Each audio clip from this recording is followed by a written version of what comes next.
Je pose une question, je vous pose une question, je me pose une question. Est-il illusoire d'envisager un jour un retour de l'inflation US à 2% avec les tarifs douaniers en place depuis le 7 août dernier?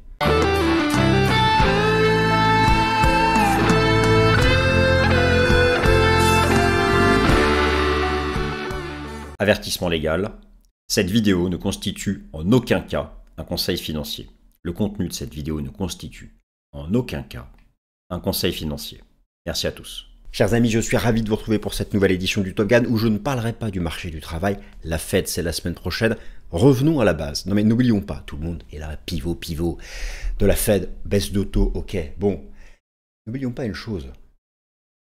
L'objectif de la Réserve fédérale est de ramener les mesures d'inflation, les mesures d'inflation à 2% en particulier sous-jacentes. Vous n'êtes pas sans savoir, ça ne vous a pas échappé, expression à la mode d'ailleurs, que depuis le 7 août dernier, les tarifs douaniers s'appliquent. Alors vont-ils être supprimés par la Cour suprême d'ici la fin d'année, etc. On va en parler, mais non, ça reste quand même ça la cible. Si un jour, vous souhaitez, nous souhaitons un vrai pivot, une vraie amélioration, en tout cas dans le cadre d'une trajectoire plus accommodante, des conditions monétaires aux États-Unis pour relancer le cycle économique, le booster. Ça ne changera pas la cible à 2%. Alors vous savez, il y a des banques centrales, par exemple la Banque de réserve d'Australie ou la Banque de réserve de Nouvelle-Zélande, elles ne se cassent pas la tête. Vous avez fait une vidéo là-dessus il y a 3 semaines dans le Fast and Forex. Elles ont une cible d'inflation entre 1 et 3%. C'est facile. Alors la Fed, c'est 2. Ça ne changera pas. Il en va de sa crédibilité. Les tarifs douaniers sont en place depuis le 7 août. C'est vrai qu'on l'oublie presque. L'inflation, elle est plus autour de 3 que de 2. C'est un peu loin quand même, un point de trop. Les tarifs douaniers, ça ne va pas faire baisser l'inflation. Alors, est-ce crédible, illusoire, chimérique, comme vous voulez, de l'envisager pour peut-être l'année prochaine? En fait, comment ça marche? Combien de temps il faut pour que ces indices d'inflation incorporent les tarifs douaniers? D'ailleurs, quel est l'impact? À quoi cela se joue? Je vous donne une première clé. Tout passe par les entreprises. L'entreprise, elle a 2 choix. Premier choix, elle n'impacte pas le consommateur. Elle prend tout dans ses marges. Elle rogne ses marges pour encaisser les tarifs douaniers. Encaisser dans le sens, encaisser un coup, pas encaisser, prendre de l'argent, vous m'avez compris. Et elle laisse le consommateur tranquille. Elle a l'autre choix, donc c'est une alternative, rappelez-vous, une alternative, c'est 2 choix. L'autre choix est d'impacter le consommateur et de préserver ses marges et donc les dividendes pour les actionnaires. C'est ça, en gros. Le problème, c'est que si elle impacte à 100% le consommateur et que le consommateur se met à moins consommer, moins de chiffre d'affaires, et du coup, au final, l'actionnaire sera aussi impacté. Donc, tout ça est un jeu d'équilibre. En réalité, comment savoir quel impact des tarifs douaniers sur l'inflation et combien de temps cela va mettre pour se normaliser? Ce sont toutes ces questions que j'aborde dans cette vidéo. Il sera peut-être un peu technique sur le plan fondamental, mais on va essayer de faire ça tranquillement. J'ai préparé des beaux tableaux. Vous savez, les datas ne viennent pas de ma tête. Je vous ai fait la synthèse des données de recherche sur le sujet, de toutes les institutions économiques privées qui ont travaillé le sujet, plus des banques centrales qui se sont exprimées. Et j'ai rassemblé ça dans des tableaux. Je vais vous donner le paramètre clé. On va voir ensemble les scénarios, le scénario médian, qui va nous dire 2 choses. D'une part, quel sera l'impact sur le taux d'inflation, et surtout, combien de temps pour se normaliser? Ah oui, est-ce que c'est fin d'année, premier trimestre 2026? Les scénarios les plus cataclysmiques, on va dire, vont jusqu'à fin 2026, avant d'envisager la reprise de la trajectoire de baisse vers 2%. Actuellement, on est flat, on est flat autour de 3, on n'est pas sur une trajectoire haussière. Vous imaginez s'il faut attendre fin 2026 pour que ça, c'est le scénario le plus dur et il n'arrivera pas. Mais alors, c'est quoi le scénario médian? À votre avis, combien de temps il faut? 3 mois, 4 mois, 6 mois? On part du mois d'août, on part de début août. Combien de temps il faut? Si c'est 4 mois, août, septembre, octobre, novembre, ça veut dire qu'à partir de novembre, on reprend la trajectoire de baisse à 2%. Si c'est 6, il faut attendre janvier. Vous allez voir, c'est franchement, restez jusqu'au bout de la vidéo, je vais vous donner des choses intéressantes pour le coup. Alors pourquoi je fais ça? Parce que cette semaine, vous avez le PPI et le CPI. Ce mercredi, vous avez la dernière lecture du PPI, prix à la production, avant la fête du 17 septembre. Ce jeudi 11 septembre, vous avez la dernière lecture du CPI et prix à la consommation avant la fête du 17 septembre. Donc, le PPI de ce mercredi porte sur le mois d'août. Le CPI de ce jeudi porte sur le mois d'août. Donc, ils sont impactés par les tarifs douaniers. Grosso modo, je vous donne des chiffres et on passe ensuite aux détails.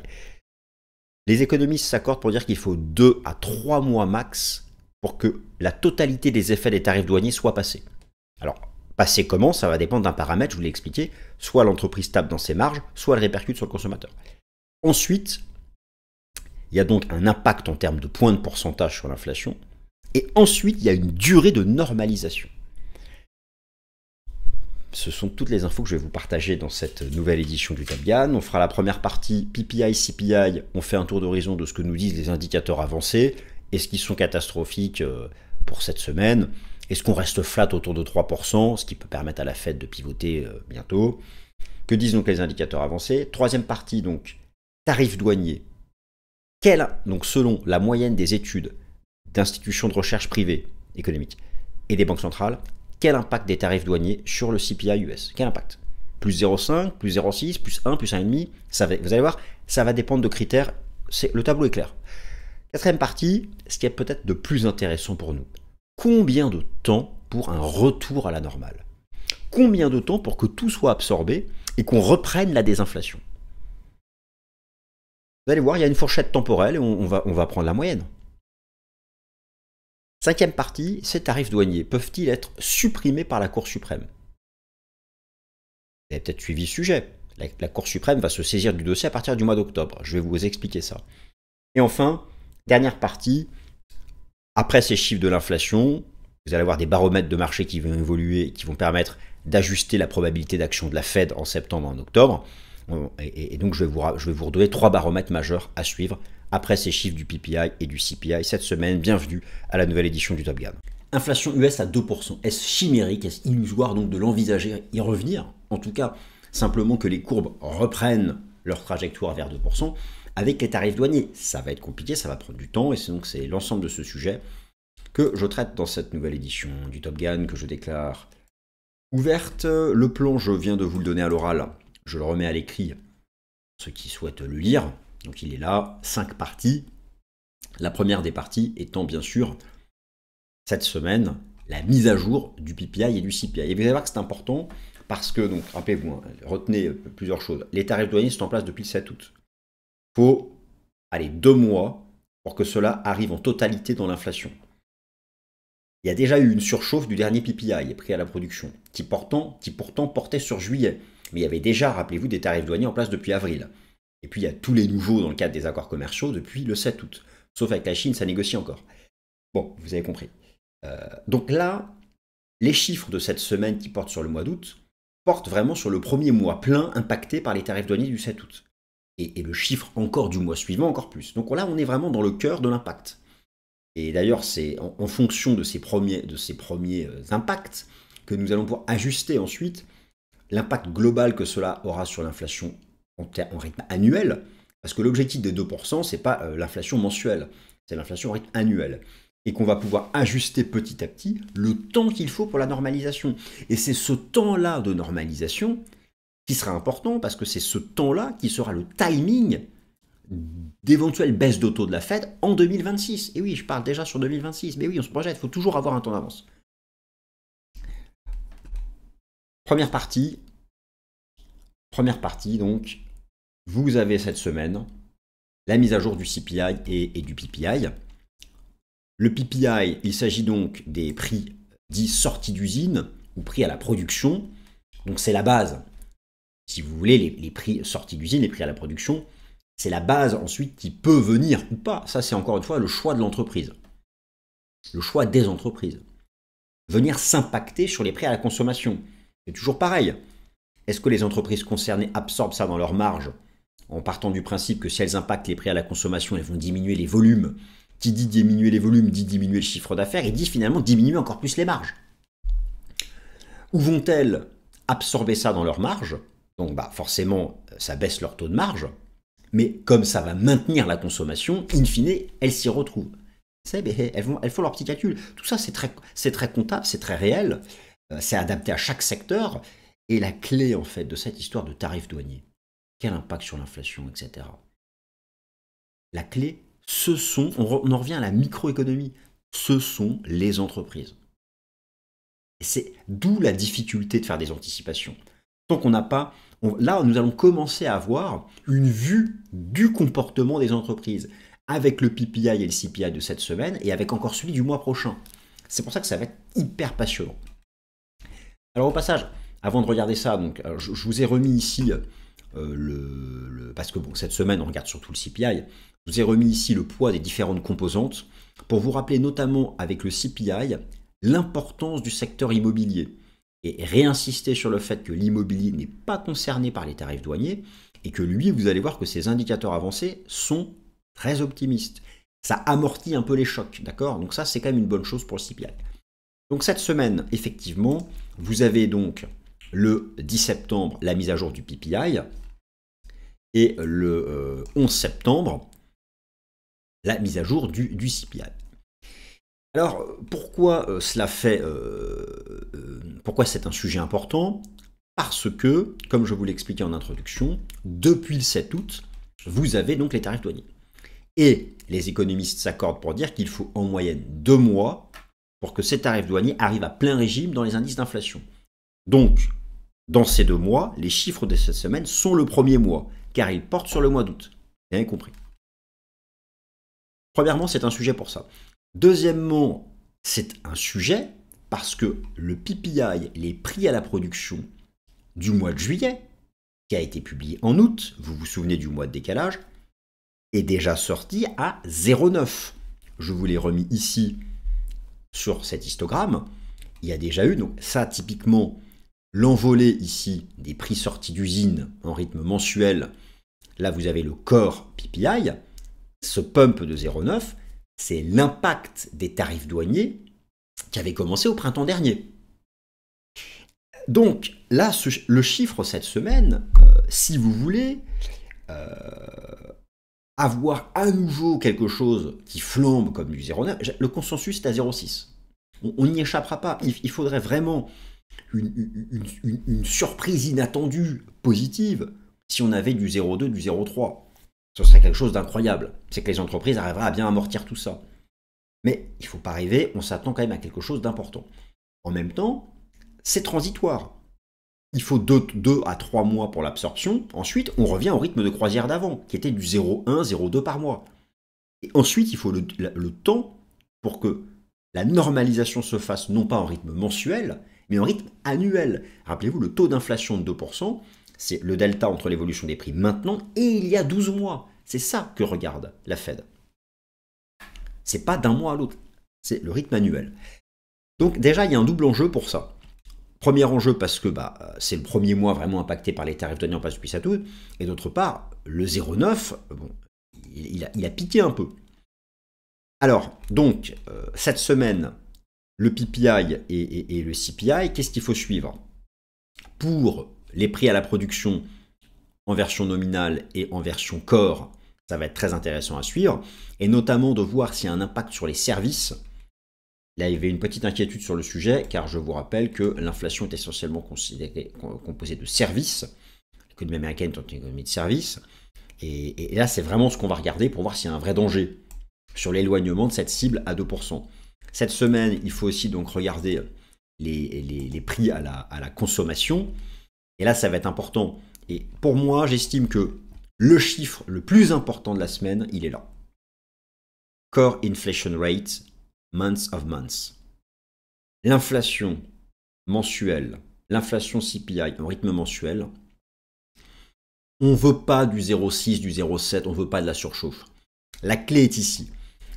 Les entreprises cherchent-elles à préserver le consommateur? Nous allons le savoir cette semaine avec le core CPI, month to month, months of months. C'est ce chiffre-là qui peut peut-être encore modifier ce que fera la Fed le 17 septembre. Il s'agit donc véritablement, ici, là, du facteur fondamental dominant. Alors oui, ensuite en rythme annuel. Je vous rappelle qu'en rythme annuel, nous sommes à 3,1 en version sous-jacente et à 2,7 en version nominale. 3,1 en version sous-jacente et 2,7 en version nominale. Nous sommes donc loin encore de la cible de la Fed. Et lorsque vous regardez le consensus, grosso modo, ça devrait rester flat. D'ailleurs, les indicateurs, je vais vous montrer ça, on va les regarder tout à l'heure, mais c'est donc la clé. Et le moindre mal, si vous voulez, pour autoriser la Fed à pivoter, il faut se maintenir autour des 3% sur le corps. Parce que se maintenir autour des 3%, c'est un impact modéré des tarifs douaniers. Et la Fed, elle sait, toutes les études le montrent, que la normalisation finira par arriver. Donc il y a un caractère transitoire et pas persistant. Pour avoir un caractère persistant et rendre impossible les baisses de taux en 2026, il y a un critère. Et je vais vous l'expliquer plus tard dans la vidéo. Il y a une seule chose qui peut faire que cela devienne persistant. Et je vais vous montrer ça. Donc justement, passons... Alors, pas tout de suite au vif du sujet. Tout d'abord, l'inflation cette semaine, le CPI. Donc j'estime qu'il s'agit du facteur fondamental dominant. Je vous ai rassemblé ici à nouveau sur ce slide tous les indicateurs avancés qui me semblent intéressants de regarder. Et je vous ai fait une synthèse dans le tableau qui se trouve à droite. Grosso modo, alors je mets du vert ici. Je commence par les indicateurs de l'immobilier. Les indicateurs de l'immobilier sont intéressants. Attendez, il faut que je retrouve ça. Les indicateurs de l'immobilier sont intéressants parce qu'ils pèsent 40% du calcul du CPI, 40% du calcul du CPI, et 40% du calcul du CPI, tous les indicateurs avancés de l'immobilier sont en baisse. Vous avez même les nouveaux loyers qui ont une inflation de -8. Bon, ça, en gros, dites-vous bien une chose, c'est que tout ce qui concerne l'inflation immobilière va venir amortir le choc des tarifs douaniers. Okay. Mais ce n'est pas suffisant. C'est bien sûr loin, très loin d'être suffisant. Lorsque vous regardez le tableau, donc, vous avez d'abord Trueflation. Alors, ce qui est intéressant, c'est qu'en fait, depuis le 7 août, on se pose des questions. Moi, je dis plus que jamais,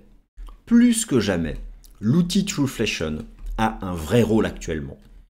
Et au stade actuel, vous voyez qu'il continue d'osciller autour de 2%. Nous sommes déjà début septembre, nous avançons dans septembre, et en dépit des tarifs douaniers en place depuis le 7 août, il n'y a pas eu d'envolée de l'inflation temps réel mesurée par Trueflation. Et vous avez même certaines catégories qui sont très importantes à regarder, comme la catégorie transport avec le prix des nouveaux véhicules ou la catégorie immobilière, qui se maintiennent à un niveau plutôt bas. Ça, c'est une bonne nouvelle. Lorsque vous regardez, par exemple, l'algorithme de la Réserve fédérale de Cleveland, qu'est-ce qu'elle nous dit, qu'est-ce que nous dit cet algorithme? Cet algorithme nous dit que, grosso modo, regardez les nouvelles anticipations pour le core PCE et le core CPI, et en plus ce sont les anticipations de septembre, donc ce sont les chiffres qui vont être publiés en octobre, donc qui sont censés intégrer pleinement l'impact mensuel des tarifs douaniers, on reste autour de 2,93. Oui, c'est pas 2, mais si vous voulez, si avec les tarifs douaniers, on reste à 2,8, 2,93, sachant que l'impact des tarifs douaniers est provisoire et qu'il y aura une normalisation dans un certain nombre de mois, j'arrive avec le cœur du sujet de la vidéo, du coup ça devient crédible de réenvisager 2% en 2026. Par contre, si là le core CPI et le core PCE commencent à pumper vers du 3,5, du 4, ça va être beaucoup plus compliqué d'envisager une normalisation. Donc pour le moment, on peut être modérément optimiste. Je dis bien modérément optimiste, mais on va en savoir beaucoup plus cette semaine avec le PPI de mercredi et le CPI de jeudi. Vraiment beaucoup plus. C'est pourquoi ça va être passionnant. Alors, il y a énormément d'indicateurs avancés de l'inflation que je suis, on ne va pas tous les regarder, je vous les ai déjà montrés à plusieurs reprises. Rassurez-vous, je les ai tous repris, et donc j'ai mis à jour ce tableau.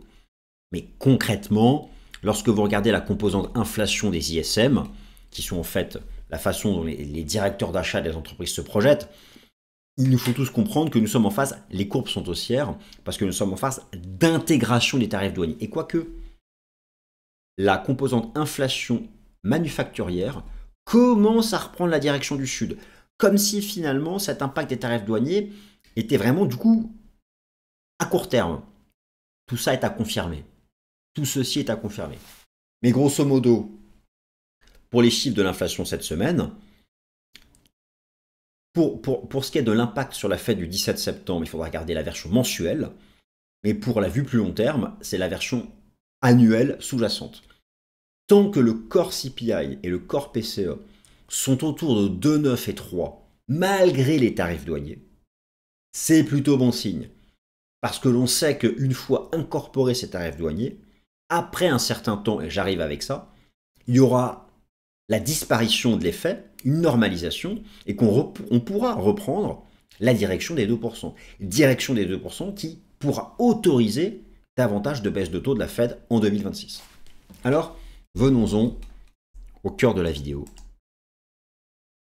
Vous avez ici un tableau que j'ai construit qui rassemble, ce ne sont pas mes données, vous avez les données moyennes des études qui ont été produites par les banques centrales et par les institutions de recherche économique privées. Quel est le paramètre clé quant à savoir quel sera l'impact des tarifs douaniers en place depuis le 7 août sur l'inflation US? Le paramètre clé est ici.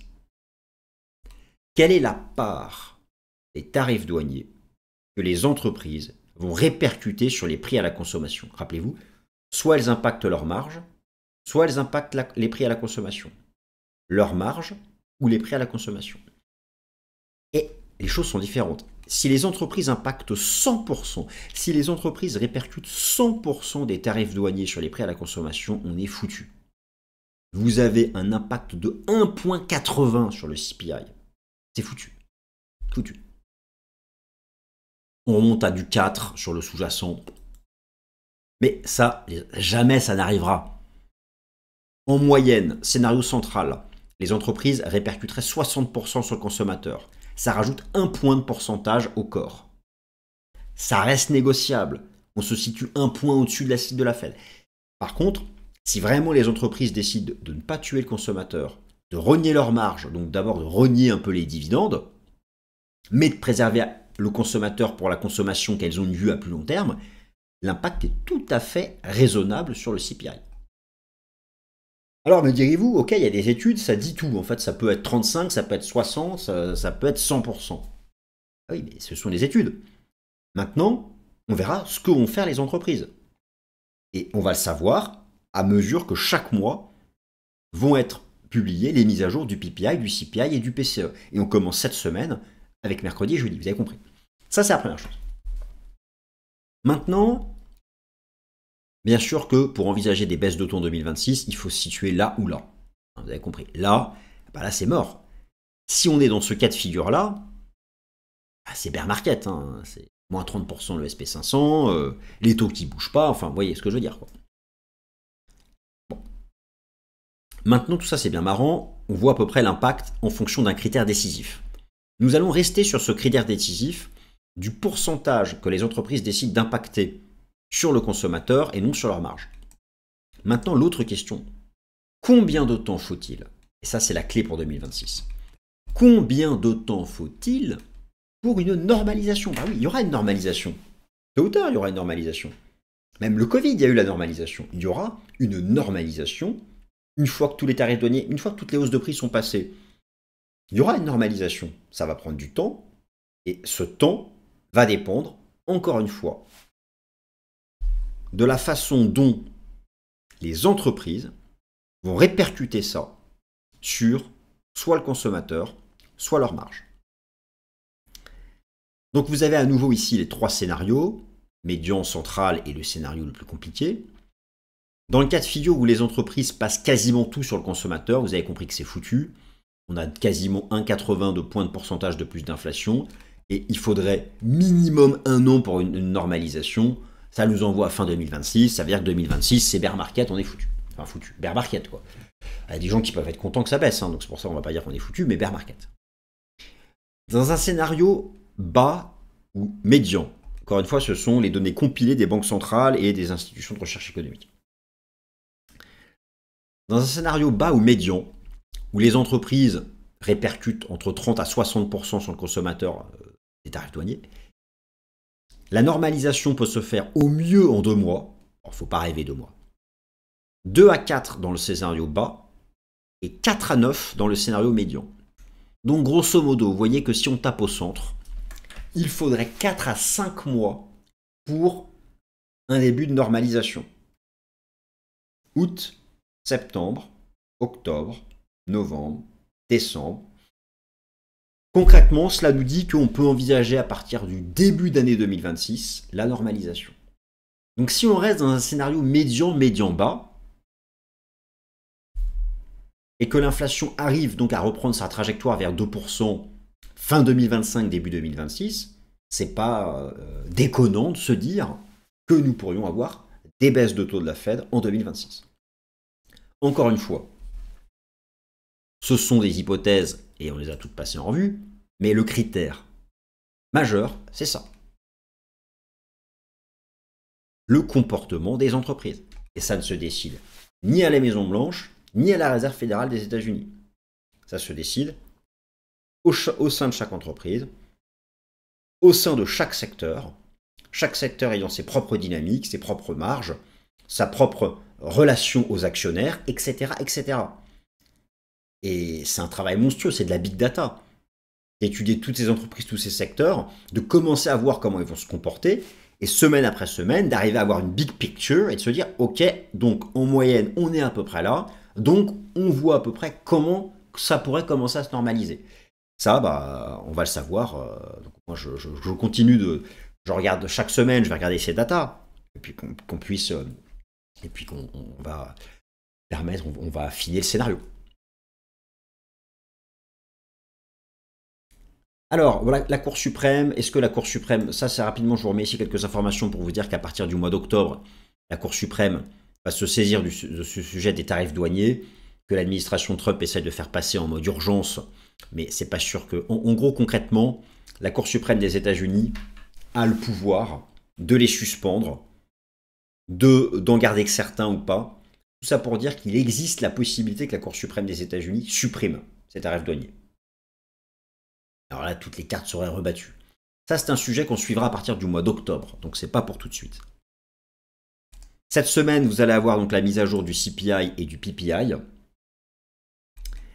Ça va être majeur, comme je vous ai expliqué.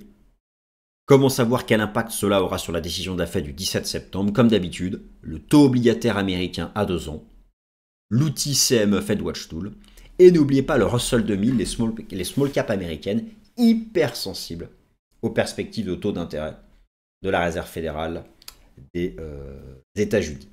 Ce sera donc majeur à suivre. Voilà, chers amis, j'espère que cette vidéo vous a appris des choses intéressantes. Et dans tous les cas, nous n'allons pas nous ennuyer ces prochaines semaines et ces prochains mois. Et quant à moi, je vous remercie à nouveau de m'avoir écouté.